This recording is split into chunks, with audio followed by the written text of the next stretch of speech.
waxaa magaalada Muqdisho lagu qabtay munaasabada daafurka xajka ah ee 1447 iyo xiritaanka xajka 1446 ee milaadigiisa ay tahay 2025 taasoo ay soo qaban qaabisay wasaaradda awqaafta iyo arrimaha islaamka xukuumadda federaalka Soomaaliya. munaasabadan ayaa waxaa ka soo qayb galay ra'iisul wasaaraha xukuumadda jamhuuriyadda federaalka Soomaaliya mudane Xamza Cabdi Barre, wasiiro ka tirsan xukuumadda federaalka Soomaaliya, xildhibaano, culimaawidiin iyo mas'uuliyiin kala duwan.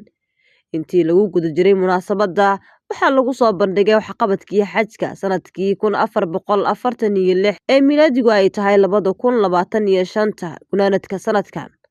iyadoo sidoo kale lagu sharaxay qorshaha iyo diyaargarowga xajka cusub ee sanadkan 1447 ee 2026. qaar ka mid ah xujayda sanadkan soo xajisay ayaa wasaaradda ku bogaadiyey sidii wanaagsaneed ee lagu adeegay xujayda. waxaan dareemaynaa inta bulshada ay nala dareemayso maaragtay isbedel muuqda inuu wasaaraddan ka jiro, haddii ay tahay dhismaha, haddii ay tahay habwanaaga. markastana waxaa jiri jirtay maquulo dadku ay yiraahdaan qofka makaanka munaasibka ku ah ayaa ku fiican, laakiin anagu hadda laysal qabro kal mucaayanaan leenaho waa wax aan waaqiciyan u aragno meeshaan qofka ku munaasibka markii la geeyo inuu ka miro dhalin karo. sanadkan in la cirib tira rajaynayaa meelaha muuqata oo ama korna loo kaga jeedaa waxay dhanka basaska, iyadoo bas walba qof walba kursi leeyahay, haddana dadka Soomaalida waxa ku jira waxay iskaga dhasheen oo qof walba isleeyahay bas la'aan ku dhacaysa oo soo baxaan oo sida aan wax kamaynahay aan aad iyo aad ugu dadaalno, laakiin aad moodo inay soo istaagayaan shaarica. arrintaasna waxaan rajaynaynaa annagoo isku duuban inaan sanadkan bal ciribtiri doono.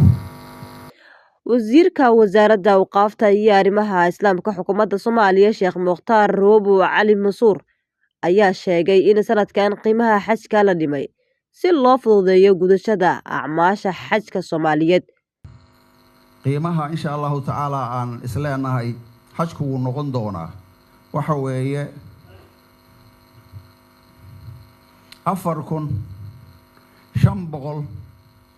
$4,543 iyo $5 oo wax yaro qadaadiica sentiyaala ayuu noqonayaa. marka aad fiirisaan sanadkii hore iyo sanadkan uu wax yar hooseeyaa markaad fiirisaan oo insha Allah ta'ala sanadkii hore waxoogaa uu ka hooseeyaa, waad garan kartaan inta u dhaxaysa. mudane ra'iisul wasaare, intii aad shaqada noo dirteen oo aan ku dhex jirnay runtii waxaa dhici jirtay marmar maamulka bicada iyo mas'uuliyiinta ka sareeyaba marmar iyaga iyo xujayda inay isweyn jireen, laakiin muddada aan joognay anaga iyo xisbada anaga iyo bicadeenuba waxaan dhex taagnayn xujayda, iyagaan dhex joognay u adeegaynay runtii marna kama aanan dhuuman muddadaas yaroo meesha laga shaqaynayay. ra'iisul wasaaraha xukuumadda jamhuuriyadda federaalka Soomaaliya mudane Xamza Cabdi Barre oo munaasabada goobjoog ka ahaa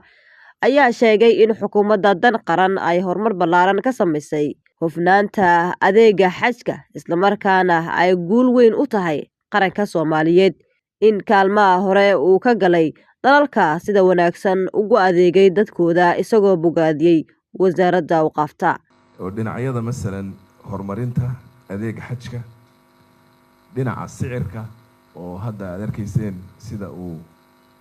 isu soo dhimay, iyo lacagaha malaayiinta almost 10 milyan xataa mar ku dhawaatay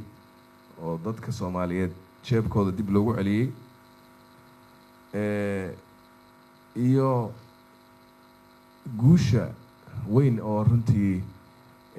ahayd in ay la reward gareeyay ama jaa'izo la siiyey markii la tartamay dowladaha Soomaaliya inay kaalin fiican ka gashay, kaalinta afraad oo aan fududayn. intaasoo dowladood oo Soomaaliya ka horumarsan, ka nidaamsan, ka xoog badan ayaa aynu ka galnay kaalinta afraad. marka waxay ku tusinaysaa inay guul fiican in la gaadhay oo aan wanaagsannahay iyadoo guushaasi jirto haddana dee caqabaduhu ma yarayn sida la sheegay runtii markii aan nimid waxyaabaha aadka runtii dadku ay uga sheegeynayeen dadka Soomaaliyeed oo cid waliba ay ogeyd waxay ahaayeen arrinta waxa kow ka ahaa ama qaybaha ka mid ahaa runtii qayb ka mid ahaa arrimaha xajka oo dadku ay culays badan ay ka dareemayeen oo dadka meelo badan ay lacag ku bixinayeen oo dadka Soomaaliyeed ay ku dhibanaayeen runtii kulligeedna soo wada marteen oo ogeedeen oo hadda wax laga sii sheego aanan garanayn marka waxay nala noqotay in aan isku dayno bal inaan xajka inaan nidaamin karno adeegiisana qurxin karno oo dadka Soomaaliyeed ee dhibka faraha badan markay xagga tagaan hadday noqoto meeshay degayaan hadday noqoto hoteelada ay degayaan iyo deegaanada ay degayaan culays ka haysta cuntada isku duubnida dadka Soomaaliyeed xatal iyo isla joogistooda gudashada fariidada xajka oo dee u baahan aqoon iyo dee in axkaamteedii la fuliyo u baahan oo ayadana culays weyn uu ka jiro dadkii Soomaaliyeed oo kuwa gudaha Sacuudiga ka imanaya iyo kuwii halkan joogay ay isku dhexmilmayaan tiradii oo ay ka jirto culays far badan ay ka jirto markaad isku wada darto waxaa noo muuqatay fawdo aad u weyn oo ka timid deedna marka ugu dambaysa culays weyn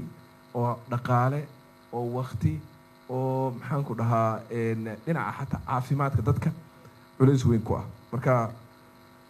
go'aan waxaan qaadanay inaan arrintaas inaan isu taagno oo wax ka qabanno